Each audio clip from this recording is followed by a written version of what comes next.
I thought about you this Friday, my friend. I don't need to know about your sexual fantasies.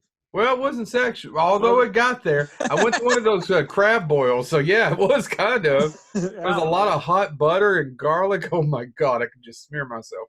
They did the storm and crab thing. It was pretty good. I thought you'd been there. Now, is that the one on Nicholasville. No, I went to the one on Man-O-War. Oh, I've not been to the one there. The one that's 5 minutes from my house. No, I've not been to that one. We were going to go to the one on Nicholasville, but somebody told us the other one was just as good and a little bit cheaper. It's pricey. So we went to the cheaper one, and it was good. But we went and got, for VD. Most people take penicillin. I was riddled with VD after I left there. So anyway, I don't know why we gave them I should have had this conversation before we started recording. Welcome to Bonehead Weekly. I'm going to mention this, and I want to keep on mentioning this. I had some drinks with the owner of Comic-Con the other night, and we're going to be doing a live show from Comic-Con Friday night of Comic-Con. Right. That'll be March 20th. And here's another exclusive, because they've never done the show twice before. The Greers are going to be back on the show. Are you shitting? They've done it twice already. I said they've never done it twice before. Okay. They're coming. The sarcasm. They're coming to the basement. They're coming to the basement. Okay. Well, actually, they invited us to come. If we wanted to come back and do the show live from there, we could do it again. Okay. And I said I didn't know if we could do it. We'll figure out those details. Yeah. And by the way, we have no idea what we're doing for Comic-Con. No, I posted something the other day, you boneheads, about what would you like to do through Facebook. And then I don't know, James, did you share that on our Twitter? So more people follow us on Facebook than any other thing. Why won't they answer? It was like. A couple people shared it. They didn't answer the fucking question. They just shared the post. I appreciate you people who share, but all I wanted you to do was answer the fucking question. Need some carbs there, buddy? I do. Need some carbs. But seriously, right? What would you like to see? That's the world of social media. Well, we're working on actually maybe getting some guests. I haven't quite. But speaking of which, because we have asked people their thoughts on certain shows, this show's topic is actually a result of a poll that our friend James Thomas smoked. Did you see that? Did you see the air quotes I did off camera? I didn't want him to see him. Well, I thought you were actually having a nervous tick or a stroke. Either way, you're good to go. Damn Lyme disease. Lyme. Anyway, so this was a poll. You put those in the coconut. Yes. So this poll went out, and James smoked it. James put out 4 topics. Those 4 topics were. Yes, James. Were fictional dogs. What were the fictional dogs? Scary children and horror. Yeah, that's not bad. Food and films. Yep. We're going to tackle that someday. And the one that actually got selected that we'll do today. And what do we do? Science fiction robots. Yeah. And here's the funny part: like food and films. And James, you're really low, bud. You're really low. Move that over a little bit. Food and films. That better? A little. I literally it's coming off my head now. There. I've got it amped up as much as it goes on my end. Okay, that's a little bit better. Yeah. Anyway, food and film and scary horror children tied. Uh-huh. Nobody cares about dogs. You could play all the Sarah McLachlan you want. Now, in all fairness, out of those 4 topics, when I saw dogs, I was like, hey. All of the other ones, I'm like, hey. And dogs, I'm like, I don't want to spend a whole hour talking about Ren 10 and Benji. No, we're not going to. We're going to do Bingo about, and Beethoven. Or I figured you'd do Family Dog and a bunch of that stuff. We done did the Down Today and Day and I Family talked about Dog. Family Dog. We done did that. But no. What are we talking about today? But at the same time, when we saw this poll, both me and Joe was like, "Oh, please let it be this robots. Please let it be robots." Well, let's just be clear here. I would have done whichever one they won, right? And the next episode would have been about robots. Yeah. I can't believe James hadn't brought that up to us before. I can't believe none of us had thought, why don't we talk about robots? Because this is one thing and actually, I think that's one of our things that we tend to veer toward horror a lot. Yeah, I don't mean we to. do. We do other top, but I mean, if you cataloged all the episodes that we've done, yeah, it tends to veer a little bit more toward horror, and that's actually one of the reasons I thought of this topic was I like science fiction. And we all robots. three love science fiction. And the big thing about this list is normally I can make my list and I can pick 3 fairly easily. Oh. But God, this was a struggle. Not only was it a struggle for me too, because I love all the robots on my list, but then I was like, all 3 of us, in terms of robots, kind of have this hive mind. We talk about them. So I was like, oh God, James is going to talk about this one. Joe's going to talk about this one. But then sometimes I was just afraid of what to do with this list. So this will be an interesting show. There you go. I had a point, and then my brain melted out my ear. Me, belty, brainy, brain melty. Yeah, I couldn't have a time. I had 15 or 14 robots. Yeah, and I've got a lot, and I actually didn't do too many from films. Most of mine are all from films. Yeah, all mine are from films. And then the other thing was too, we had this conversation. Okay, we're doing robots, so we're not doing cyborgs. I know. We're not doing mech suits. Mechagodzilla, androids. So Mechagodzilla was right out for me. So what's the difference between an android and a robot? Androids look exactly like human beings.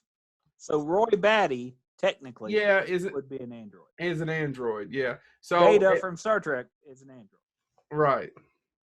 So they look exactly like robots. And then what was the other one we're not doing? Robots look exactly like robots. And cyborgs. Cyborgs. So what's a cyborg? Cyborg is a robot, but with human components. So it's somebody who was once a man who cybernetic organism. Cyborg. Oh, so Darth Vader is a cyborg. Yes. Yes, technically. And Cyborg from Teen Titans, Sagittarius. Is Christopher Walken. Cyborg. Found a way. That is a shit Shatner Walken impersonation. Well, good, because I was doing Jeff Goldblum. I would say somehow with Jeff Goldblum in there. Yeah. He found a way. What you're thinking right now, if you're listening or watching, is Joe Lewis an idiot? Didn't know the difference? Or is he setting it up for the show? You'll never know. I'm an idiot. Both. Before we get into our list, I do want to talk about one that I couldn't put on my list because I've never seen it and I cannot find a copy of it, but I know the movie was made. What? Heartbeeps. With Andy Kaufman. With Andy Kaufman and Bernadette Peters. Bernadette Peters. I would love to see this movie to see how terrible it is. I'd like to have the director on the show. Yeah. And he's a big friend of...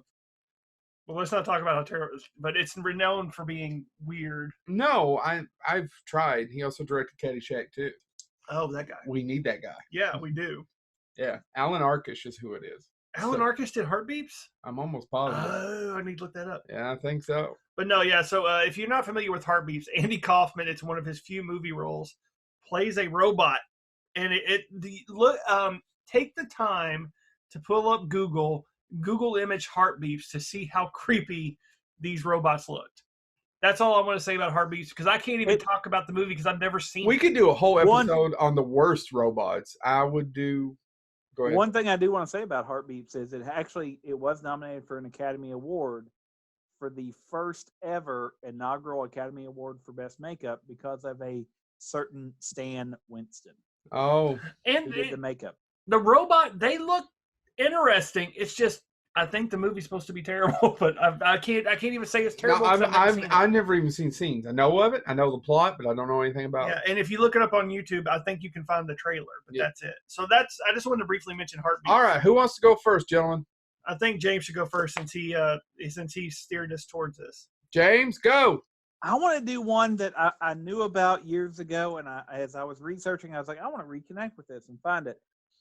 It's a romantic tragedy story where a robot falls in love and is told without the robot can't speak. If you're bringing up Bicentennial Man, I'm driving to Mississippi to just punch you. It's Saturn 3. Farrah Fawcett wouldn't give him any love. The robot can't speak. The robot can't communicate. Is that Farrah Fawcett? Except eventually the robot learns that he can use the only thing he can interface with is music and stuff like that. And he starts to try to communicate using music. From let me make sure I get my date right. I'm sorry. Oh my God. I just sent an email about our pauses. just Send an this email week. about our pauses. Yes, did you not? Obviously, you didn't get the company memo No. because you haven't fixed your fucking You didn't. In all TPS fairness, reports. you didn't put it on the Bonehead No. stationery. We don't have stationery. That should be something that needs to get. Well, I say no. It's 2003. 2003, and it's Robot. He doesn't have a name because he's a robot and just is a servant. From Newfonia, Must Fall, which was an album by Kid Koala. Kid Koala did this album, and he thought how interesting it would be if you had a robot that fell in love but can't communicate. Hold on. So wait. Your first pick is an A album. song? It is an album. It's an album that's also a book that also became a film. And what's the film's name? Newfonia Must Fall. I have no idea what in the Yeah. hell you're talking I about. don't think First you all time know. ever. Probably you all are not big Kid Koala fans, but Kid Koala is. What in the hell is a kid koala? Why don't they call him baby koala? I don't know, but Is he okay? Did he make it out of the forest fire? But don't they have herpes or is it chlamydia? Well, Koala bears. Hey, you can have both. Let's not put a koala in a box. But there's a reason why koala bears have chlamydia. Let's not put koalas or Joe Louis in a box. You can have herpes and chlamydia. They're always going around turning off lights every time somebody goes.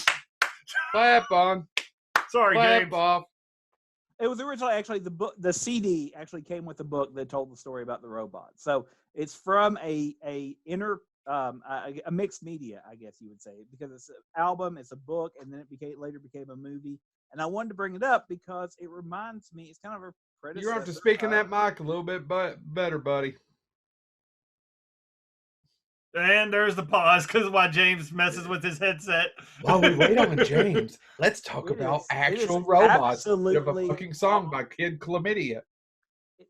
The fact that you don't listen to anything. How was Kiss, by the way? No, the fact you don't listen to anything. It's a good show. I would never. I'm done. I never need to do that again. I'm actually pissed about something else about that night. But there was a guy who may own a Comic-Con who bought me a drink, so that was nice. Of course, he wanted to put out. But the reason I wanted to bring up Robot is A, we're supposed to be a pop culture podcast and we don't talk about music much. But B, it's kind of the predecessor of WALL-E. Is it? And I just think it's a very interesting. A robot falls in love and can't communicate, and we think of WALL-E, but if you go back and look at WALL-E can communicate. Yeah. Newfonia Must Fall, check it out, or don't. See if I care. All right, I'm going next because that was just I don't know what to say about that. Yeah, I'm kind of lost, James. I'll be honest with you, bud. Mine. Try something outside of your day-to-day life, folks. I did. I had a shrimp boil the other day. Tasty. Oh, lucky you never Did you had pop it on the shrimp before you ate it?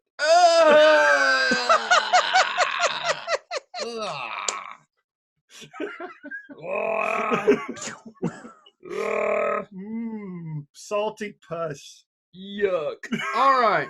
My first one is the best robot of all time. Oh, really? Yeah, I think it's the best robot of all time. All What right. is more known than Robbie the Robot from Forbidden Planet? If you're listening to us, you can't see this. I've got my Ted. I've got my 50th anniversary collector's tin of Forbidden Planet, Yes. the movie, in the DVD. And see, if you open it up, it came with a little Robbie the Robot. As you can see, mine is still in the plastic. And it's a DVD. Yeah, it's a DVD. It's Not before Blu-ray, Blu-ray. huh? It was before Blu-ray. Ah, 50 in this was 2004, fucker. not upgrading, are you? It's just, I mean, I don't pull this out. Or am I talking about this or what? I don't know. You pulled out pop and shrimp. You are the one who was talking about pus. I'll pull it out that often. And let's talk about how certain movies are just fine on DVD. Yeah. I want you to watch Evil Dead in Blu-ray. It doesn't bring another damn thing to a movie that was shot in 16 millimeter. I own Evil Dead on Blu-ray. Doesn't help. It doesn't. Doesn't help. In fact, it probably makes it slightly worse Yeah. if you take yourself out of, oh, this is an amazing movie. Oh, that special effect there doesn't quite work. Anyway, Forbidden Planet, Robbie the Robot. Robbie the Robot is, James, what is the word I'm looking for? Ubiquitous. Is close to probably being ubiquitous in pop culture. Am I correctly using that? I mean, he is the kind of, for lack of a better term, he is the quintessential robot that. For I mean, 50 years, probably up until the last 20 years, you don't see him as much. But throughout the 50s, 60s, 70s, and 80s, Just like a haunted house, the Psycho haunted house was ubiquitous. The reason being, it's because it was on the Universal backlot and they could just shoot the shit out of it. It's the same house that is in. I know we shouldn't. This isn't really. It's not. I'm not trying to be an argument, but do you really think he's more well known? And they're basically the same fucking robot, but the robot from Lost in Space. He fought the robot from Lost in Space. Yeah. Yes, I think that one's slightly better. Let me go through it. Robbie is a mechanical servant. It was introduced in Forbidden Planet. I'm not going to go through the Fantastic Island used the name for mechanical likeness that Doc Savage used to confuse foes. The name is also used in Isaac Asimov's short story Robbie. So, just some of the things. He was on a ton of TV shows, by the way. A ton. Tom Swift Jr., science fiction. Let's see. He was in The Invisible Boy, Gale Storm Show, The Thin Man, Columbo, The Addams Family, Lost in Space, where he battles the robot. While Robbie's appearance was generally consistent, there were exceptions. The Rod Serling incarnation of Twilight Zone. Man from Uncle. Season 5 episode of Uncle Simon featured Robbie, although his appearance was considerably different, combining the familiar body with an alternative head. In other appearances, Robbie usually retained the moving parts inside his transparent dome, although details of the brain and chest panel were sometimes altered. The Man from Uncle, Mork and Mindy. He was Dr. Morkenstein, this time represented a title character called Chuck, voiced by Roddy McDowall. Yep. UFO, Project UFO. He was in Space Academy, Phantom Empire. Robbie's made appearances. He was in Gremlins. He was in an AT&T ad. He's been, yeah. I mean, it's probably the last 20 years where he hasn't been featured as much. That's what I'm saying. The last 20 or 30, probably starting somewhere in the 90s on. Yeah. Because he was all through the 80s too. He was built by engineers. So a little bit of backstory. A friend of the show, a guest, owned Robbie up until 2 years ago. Right. And he sold Robbie at an auction for what is now considered the highest price for a film. I think a piece of film memorabilia, he set the record. Wow. Okay. I don't know if you all know that about Bill Malone. William Malone, check out his episodes. Fantastic. He talks a lot about Robbie on that episode, but he tells a better story about his dad burning down a strip club. That's not quite what it is, but I want you to go listen to it. It's enough for government work. Yeah, he owned Robbie the robot, the different heads that went with it, the Jeep, which I called it the sled, but they called it the Jeep that he rode on in Forbidden Planet. Robbie was engineered on MGM's lot. MGM, told to us by Bill Malone, was across from Boeing, and they constantly stole the engineers because the movies paid more. Yeah. And a lot of things were over-engineered, and MGM could afford it. Robbie was one of those things that was over-engineered and was built well and was put together, and he lucked out and got it in the 70s and owned it for the last 30 or 40 years. At one point, by the way, 30 years, yeah. One of my favorite trivia about Robbie the Robot, and you talked about the engineering and how well it was engineered, and obviously it still holds up today. I mean, the prop still does. Right. I read a statistic about this, and it just made me go, aha! The amount of money, if you converted it and everything that they used to build Robbie the Robot, adjusted for inflation, would actually be enough to make an actual functioning robot now. Probably. I don't know what the because artificial intelligence has gotten so much cheap. I mean, we're talking nothing extravagant, but could actually create, and that's how much they've invested in Robbie over the years. Yeah. He had different heads. Bill owned all of them, to my knowledge, right? He had them in different cases. Do you remember this?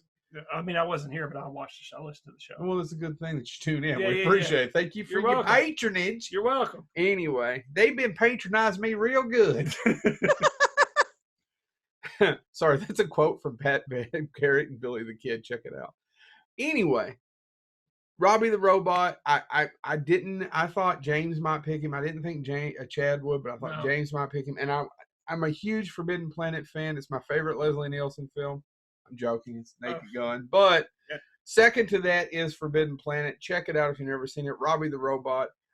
It's just the most famous robot. But I think you're right. I think in the last 20-some years that we've kind of got away from that. Yeah, and I mean, it's just with Star Wars and everything else, I'm like, has Robbie kind of been surpassed? By 3PO and R2. Yeah, you're probably right about that. But we're not talking about RoboCop. Anyway, it'd be a cyborg. We can't do cyborgs. All right. And the Terminator, that's an android, right? No. Technically, Yeah, I it'd guess be he a is an robot. android. Yeah. Yeah. Well, but I mean, once the skin comes off, or the liquid. Maybe we can do 4 episodes on this horse shit Yeah. because I really want to do one about the terrible robots throughout film. and Oh, TV. yeah. I would love to do that. We got to come back and do that. Oh yeah, Let's do terrible that. robots It's coming up. Coming soon. All right, so mine. What else is coming so soon? Your mom. I thought my number 1 was going to be obscure, but James knocked it out of the park right off the bat. Jesus. I'm James, trying to. We're supposed to be. you and your podcast. love of that damned rap music and It's those not rap. little bitty koalas. It's not rap, and we're supposed to be a pop culture podcast. I'm trying to live up to our title. Oh, that was good. Yeah, you just stunned No, me, Joe. It was just, amazing. I don't know what the hell you're talking about. It was so damn good. let me see if Like you all Matt. know the name of these robots just by the name of the robots.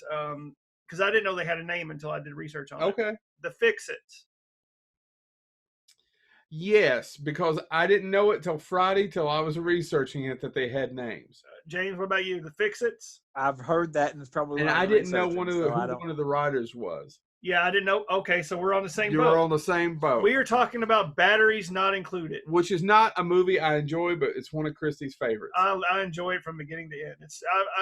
I watched it repeatedly as a kid, and then I watched it 2 years ago, and it's still Does the baby coming back to life still make you cry? a little bit. A little bit? Yeah. A little bit. It's kind of funny. I don't give a crap about the puppy being brought to life in 101 Dalmatians.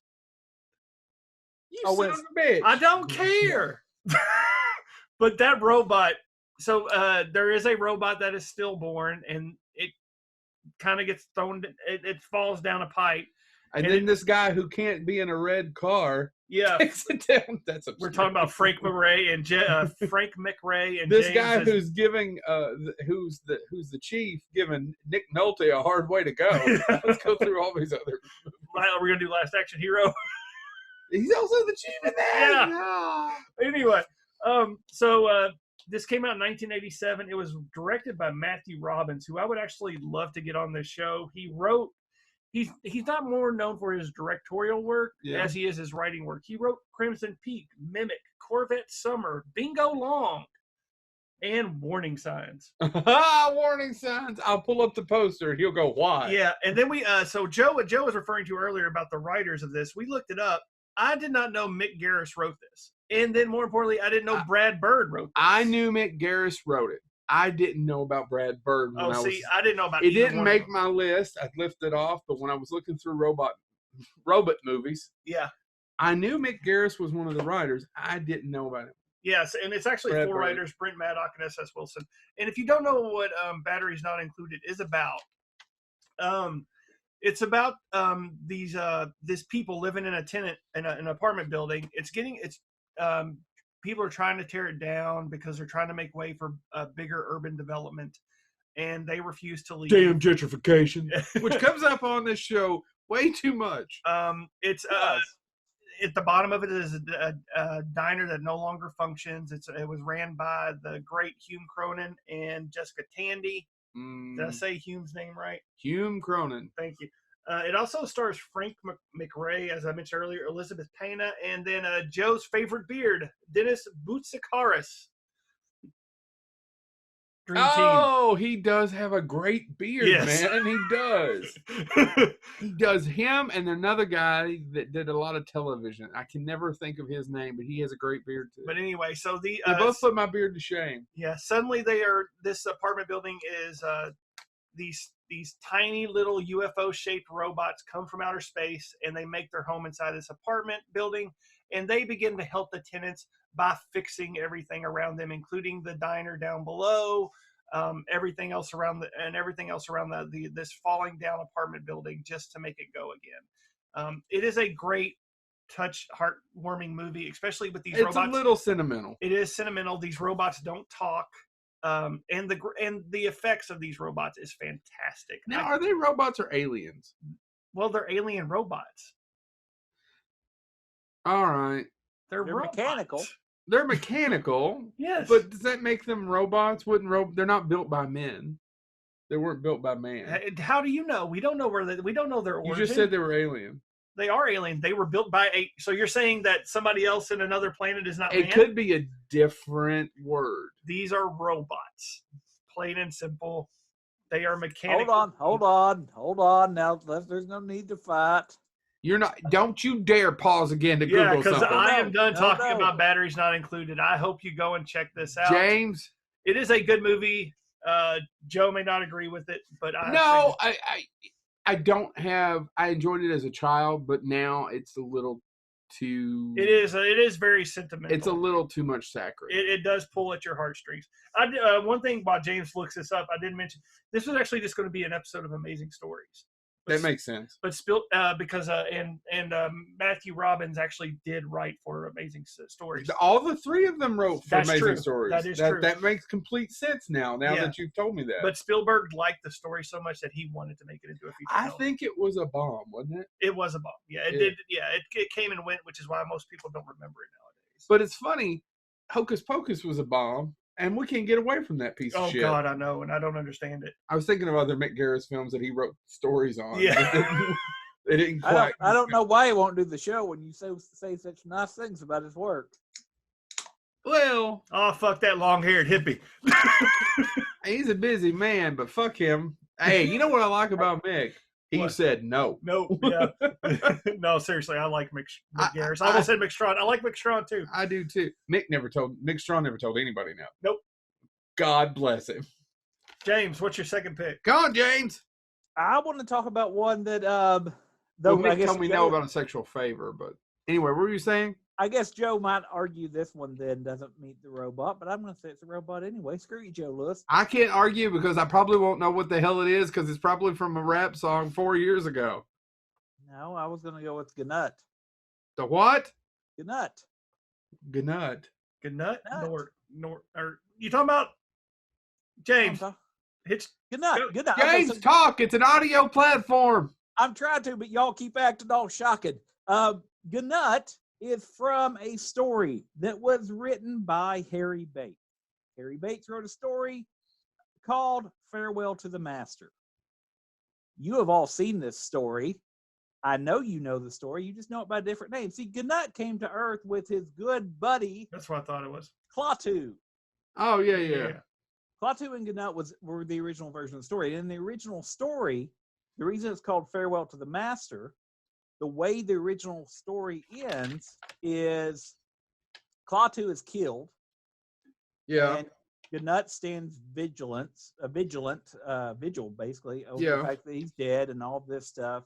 And eventually, they sneak back on. They think, okay, Gnut is the robot sent to all that stuff. At the end, somebody sneaks in and finally tells him that, listen, Klaatu's death was an accident. You please don't hold us responsible, because they know Gnut can just destroy whatever he wants. He's gonna bust Gnut. Yeah. Gnut actually the last words of the story is, "You misunderstood. I am the master." Oh. Klaatu is a pet. The humanoid is a pet, and then Gnut leaves. This got remade, of course, into Gort. Gort. Yes, for the day. Yep, The Day the Earth Stood Still. What a brilliant Keanu Reeves film. You ever saw it? I was going to make the same joke. Keanu Reeves can do no wrong. No wrong. 47 Ronin Samurai something another. And Little Buddha. Let's talk about the classic that's Little Buddha. Never seen it. Never seen it. Life's short. But Gort, Gnut, whatever you want to call him, is always described in the story, in the novel. He's described actually the short story original. He's described as having metallic but flexible flesh-like steel. Yeah. Obviously, and he has glowing red eyes and all that stuff. Obviously, when they made it into a movie, they were like, "Oh crap, we can't actually build this guy." So obviously, they changed the way it looks in the film. But if we're talking about classic science fiction, you've got Forbidden Planet. You can't not mention The Day the Earth Stood Still. Agree. Real quick, the original explanation that you just had of Gort, I believe that the Warner Brothers Animation actually took that original concept, and that's what they did for Amazo in the Justice League, the animated series. Oh, really? Yeah, because that exact description fits Amazo to a T. So, And also, I figured that they couldn't make a robot out of wearing green tights and Vulcan ears. Are you done? Yeah, I just want to. I mean, if you should read the original story. Yeah. It was republished by Isaac Asimov in 1979, so it's been a while there too. But the original story was 1940, and then the movie came out in 1951. Yeah. And Joe's favorite Keanu Reeves version came out in 2008. But you should read the original story though, because it is one of those great twists. That, of course, I've told you the end now. But everybody thinks the robot is there to serve the man, but actually the man was there to serve the robot. Yeah. There you go. All right. My next one is one of my favorite robots of all time. I have the toy. Mine is the only one named after a writer. Not this one? That's this one. If you're watching on YouTube right now, you can see he's coming for the screen. Grr. You have 60 seconds to comply. Present. Somebody call a paramedic. Wrong franchise. It makes noises anyway. One of my favorite is named after Edward Neumeier, who wrote the movie. Okay. Enforcement droid Ed 209. I just love it. Ed 209 is fully automated peacekeeping. It was designed by the great, wonderful, and amazing, who My Hero documentary is coming out about that I can't wait to see, Phil Tippett. Mm-hmm. Phil Tippett has never gotten the credit he has deserved over the last 40 years. But Phil Tippett can have all the donuts he wants. Phil Tippett can have all the donuts he wants. Phil Tippett is the guy that gave you your dinosaurs in Jurassic Park. He gave you Ed 209. We could go down the list. Oh my God, I love Starship Troopers. That's Phil Tippett. Okay. Yep. Phil Tippett. Phil Tippett directed a lot of second act unit stuff. Actually, the only thing he's ever really directed a whole movie, it was the sequel of Starship Troopers. Oh, okay. He directed the second one, and Ed Neumeier directed the third one. The design is to look neat, and then they didn't worry about making it work. That's it. So if you're watching RoboCop, one of the things I was telling Chad about this before, I got this because off the shelf, just because for some of the people who watch, just to give them something to look at. This is a really good Ed 209. There you go. Seconds to comply. That's all right. So anyway, in the movie, if you're watching, RoboCop takes one of Ed 209's arms and holds it to the other one, and then he shoots. You actually can't do that any way, shape, or form with Ed 209. I was watching a doc or reading more about it, and the filmmakers never bothered to explain how he holds his arm over here, because they literally had to take off the arm while RoboCop holds it, and no one ever questions it, because in no way is it designed, if you watch the movie, can he do that. Well, that, at the same time, that's the same why is the ambulance not in the truck at the beginning of Die Hard? Yeah. So, I'd never noticed it I did not notice it until they pointed it out, and they didn't want to go back and reshoot. Right. Yeah. Because they were writing it as they went along. I love Ed 209. It's as much as I felt I should go with Robbie first, simply because how Robbie has influenced pop culture. I think Ed 209 has done quite a bit of it itself. It's on the Family Guy. It's been on The Simpsons. It's a ton of memes, right? Right. It's everywhere. It's one of the coolest. Just look at it. And it's one of these out in front of your house. Oh God, yeah, I would. Yeah. And it has one of the cooler, bloodiest scenes in movie history. It really does. And I just can't say enough about Ed 209. There's not. If you don't know what that is, then you've not seen RoboCop. We can't be friends. Yeah. It can't happen.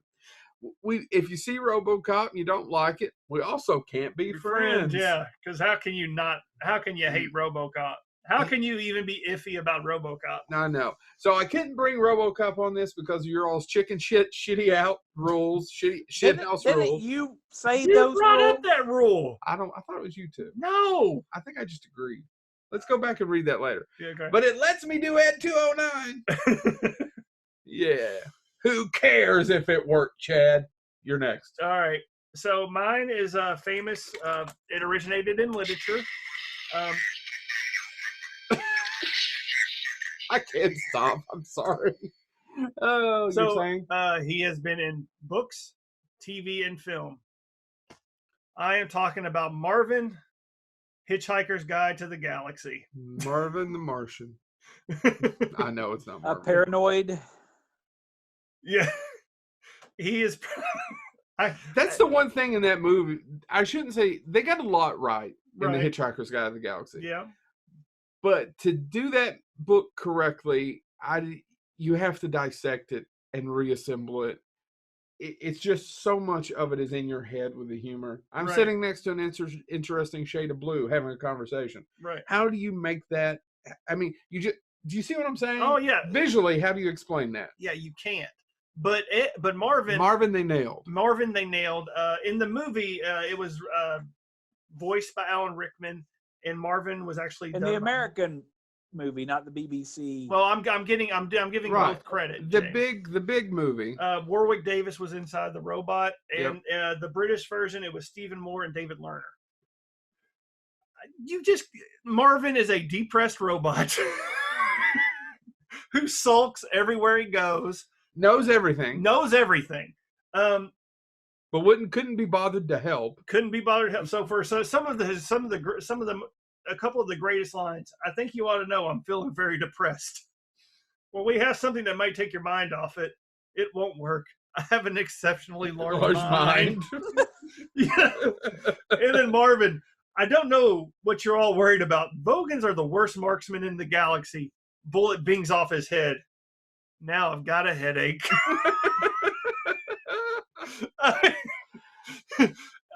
Honestly, anytime he's on screen, and I'm talking about the movie, Alan Rickman's deadpan delivery of every single line. Yes. What else does that movie get right? The voice of the book is Stephen.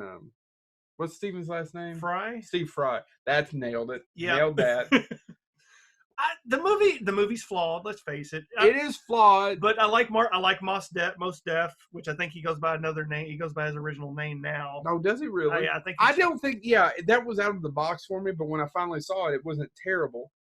Most of the casting's fine. There's just something that never congeals for that. Yeah, and Sam Rockwell's great, even though the character is not really the way it was in the book. And I always had a dream that Bruce Campbell would eventually play that. I think I'd read somewhere that Douglas Adams actually liked the idea of Bruce Campbell, and I don't know if I got that right or not. I don't know, but Bruce Campbell would have been an interesting choice. But I still say Sam Rockwell is a good choice. It's just they didn't do it right. Come on, man. But Marvin is fantastic. He pulls the movie together. Whenever he's on screen, you forget about all the other flaws, especially if you're a big Hitchhiker's Guide like the three of us are. Yeah. Marvin just pulls you into it, and when you think of movie and TV and novel robots, Marvin's all three. Yes, Marvin is all three. So you've got to talk about Marvin. Marvin the robot. I agree. James, your final one. You had Marvin on your list, James? No, because you had to talk about Marvin. I had to talk about, I have 30. But I cannot let this go off without talking about one of the robots that is important to pop culture, but he's also important because he becomes a way to get all these other robots cameos on TV again. And I, of course, refer to Bending Rodriguez. Oh, my God.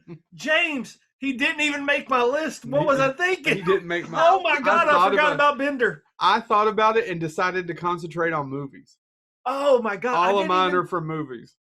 Bending Rodriguez is Bender from Futurama. James, I tip my hat to you, sir. I completely forgot about Bender. We would have got shit about that one later if James hadn't done it. Like I said, there's tons of other ones I want to bring up, so maybe we do need to revisit this in the future. But I couldn't not bring up Bender. Like when I saw Sci-Fi Robots, I was like, oh, it's a science fiction show, but it's also comedy. But Bender is fascinating because he's all the things that we expect of a robot, up to and including the urge to kill all humans. But he's also just hilarious, and he's, he's all the flaws of a human being. He's a chain smoker, a drunk. I mean, all these things that are bad. But I love the fact Futurama goes, no, he has to do those things because that's how he balances his chemicals and all of that stuff. Mm-hmm. And so it gives us these great lines like, Bender, you haven't been drinking again, have you? And it's just great.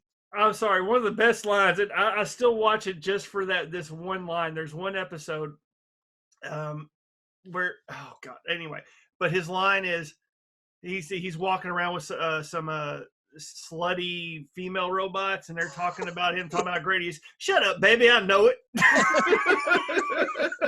I actually use. He also uses the word floozy a lot, which I also like to use. He also has that meme. And matter of fact, there's only 2 people on his no-kill list consistently. That's Fry and Hermes. Everybody else technically has been on his kill list at different times. But I also love the fact that he was originally created just to bend girders, and then he just does other stuff. I mean, that's it. He was a robot, and they do great things with him. He explores robosexuality when he hooks up with when he starts hooking up with humans. There's just so much to mess with. Fear of a bot planet. Yeah, what is it? He's made of iron and osmium. He hates magnets because they mess with his inhibition unit. There's so much to mess around with that character. Plus, to be honest, it's that old school stupid robot design where you never actually see the mechanics. His middle is just an open thing that he stores stuff in. It's just a great pastiche, send up, whatever you want to call it, of all the robots. Plus, it occasionally actually does these great examinations of science fiction themes. There's an entire episode where he gets lost in space, and he knows he's going to live forever, or so he thinks, and these life forms start to live on him. Right. And think that he's got, and that's a great episode. It actually has some morality to it. It actually has, but at the same time, it is fall down funny. And the fact that he meets the one human that he starts to identify with, Fry, in a suicide booth is that much better. And he runs into the suicide booth in the first episode. I rewatched it recently. And he runs in with Fry going, no, we can get a twofer. That way they don't both have to pay for their suicides. There's just something about Bender that is just great. And I couldn't do a robot episode without bringing up Bender. I can't believe I didn't even put him on my list. That's a good one. I am ashamed. All right. Next one, is it my turn? Yeah. This one is obscure. It's technically based on a Philip K. Dick novel or short story from many, many moons ago. Philip K. Dick wrote the movie We Can Remember That For Your Wholesale, which became Total Recall. He wrote Do Androids Dream of Electric Sheep, which became Blade Runner. He wrote The Man in the High Castle, if you're a fan of that show, on Amazon. Philip, this is a movie from the 90s that I bet Chad has seen several times, is a fan of. I'm a fan of, but I don't know that it quite captures the robots in it like it should. But I'm a fan of the movie because it has one hell of a performance. It's actually got one of Peter Weller's best everything Peter Weller's in. It's on my list. Is it really? Yeah. Did I steal it? No. Is that the one you're going to talk about? No, it was on my honorable mentions. Yeah. So, did you do any research about it? Okay. I've actually never read the short story, and I feel bad that I haven't, and I need to go back and do it. So I went back, and I was looking at the short story, and here's a little bit about what I'm trying to talk about is Screamers. The movie's from the 90s called Screamers. And here's why I included it. One, I didn't think a lot of people were going to think about it, and I did 2 really big ones. Honestly, it almost replaced Batteries Not Included, because I'm just like, that's going to be my obscure one. But yeah, man. Yeah, it's an obscure one. I did 2 very prominent ones. Here's the reason. I like the idea of evolution applied to mechanics. By the way, technically, isn't it an android? No, I don't. They're dressed as humans. They do become androids, but technically they're not all androids. No, you're right. I just want to throw that little. But you're right. All right, let me give me some paper and something to burn this with. And then when I'm done, I want a gas can. And I want you to light me ablaze. I have failed you. I have forgotten the face of my father. But in their original form, they're robots. In the original form, let me talk a little bit about stuff. So the original story is called Second Variety. Yeah. And they're basically a college what's this word? The ecophagy? Ecophagy premise is preserved. Several important differences between the film and the short story are there, and the film is actually less pessimistic. Yeah. Did you know that? Have you read the short story? But The short story. Okay. The Screamers, the war is fought at a distant planet. Okay. In the short story he wrote, because if you know anything about Dick, it was all of these revisionist. Yeah. Tell us what you know about Dick, Joe. I know a lot about one of them. I call it, no, Chad calls his constant disappointment. Yeah, I call mine, nothing grows in the shade. Anyway, back to what I was saying. Second variety, a lot of it is about revisionist history. A lot of Philip K. Dick writing is about revisionist history, right? What if Russia won? What if the Nazis won? What if all these things happened? So in his, it takes place. What if I sit on my balls when I went to the toilet? Occurs on a planet, one of the many colonies, only planet where the Screamers were launched. The Screamers do not threaten humanity, only the troops stationed on Sirius 6B on this distant planet. Second variety occurs on Earth in the aftermath of a nuclear war in what used to be France, and the very existence of the human race is in doubt. Okay, because of these things, and everybody's really off Earth. Most humans are increasingly rare because of eradication and the Screamers, and they're on a moon base. Okay. Yep. Second variety, the plot revolves around the identification of a claw robot, the second of three varieties. And Tasso, this person renamed in the movie as Jessica. Yeah. Okay. Convinces Hendricks that the second variety is a Soviet soldier named Klaus. But Tasso himself is also a robot, a fact that Hendricks does not discover until it's too late and his own death is imminent. In Screamers, the Jessica Screamer betrays her own kind and helps out Colonel Hendricks. Not to give anything away. It has a kind of a more upbeat ending than the story. In the short story, she wins him over and he sends her to the moon aboard a rocket. Too late after the ship departs, Henrik realizes that Tasso is a mysterious second variety of a claw, and not only will she be returning with help, she will not be returning with help. He's given her the claw's access to the moon base and has doomed himself and all of humanity. Is actually how the short story ends. So actually, the short story also sets up something else, though. What?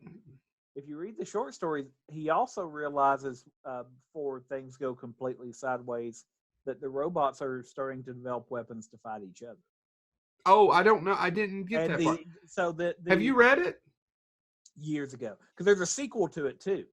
Okay. There's a sequel to the story. The sequel is called John's World. Is it by Dick? Yes. Yeah. More Dick. I don't think we've even told the audience what Screamers is, by the way. What, Screamers the movie? Yeah. I thought I gave it. So Screamers, basically, they create, they're fighting over resources in a distant moon, the movie, and one of them creates these things called, they call them Screamers later, but they were called something else to begin with. I actually forgot the name of it. And they evolve. Huh? And they start to evolve. And they start to evolve. They're built to evolve.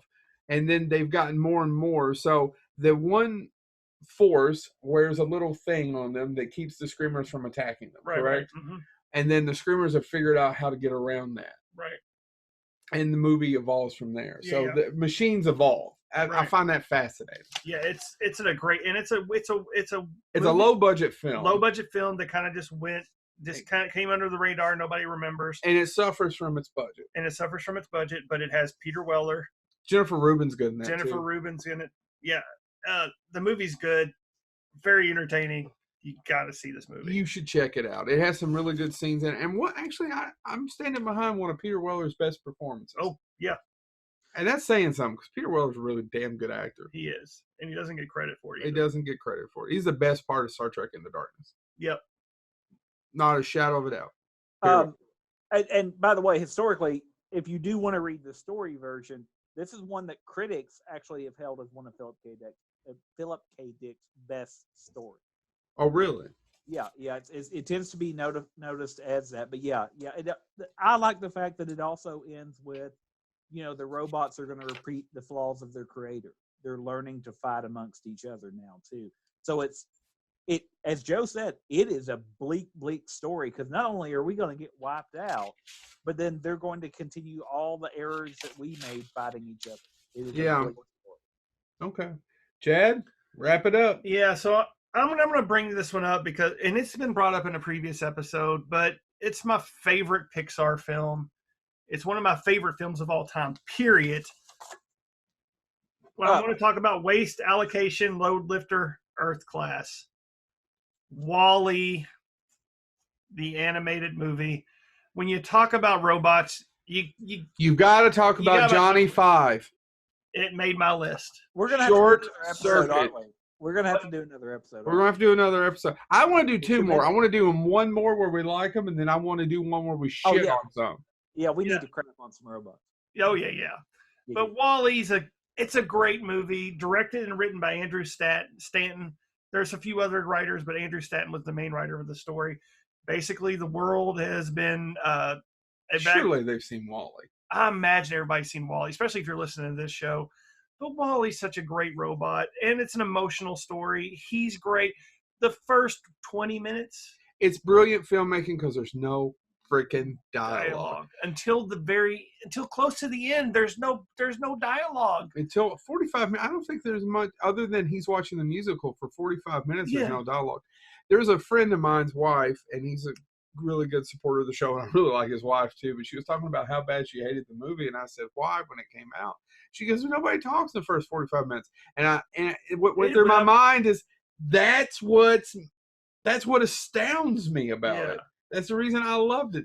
It was pure such brave filmmaking. storytelling that you just have a robot walking around this desolate earth, and you're pulled into the environment. You're pulled into his journey, and there's no dialogue. It's just pure action. Just the little things you hear in the store, some things where it's talking by large. Right. Yeah, that's it. And then when they get to space, it's a whole different movie. It is a whole different movie. And a friend of mine, I'm going to give him a little bit of a shout out here. Clay Sturgeon loves that part of it. He says it strikes so close to home it's sometimes hard for him to watch. Right. That and Up.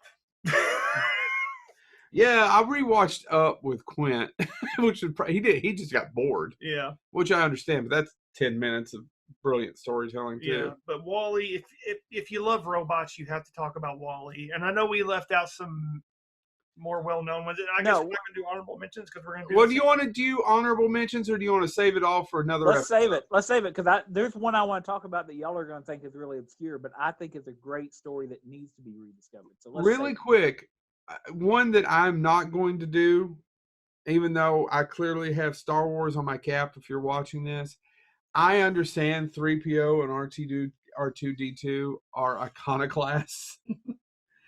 I understand that they're everywhere, and I love them. And for that reason, why would I need to talk about them? Right. For this. Right. Agreed?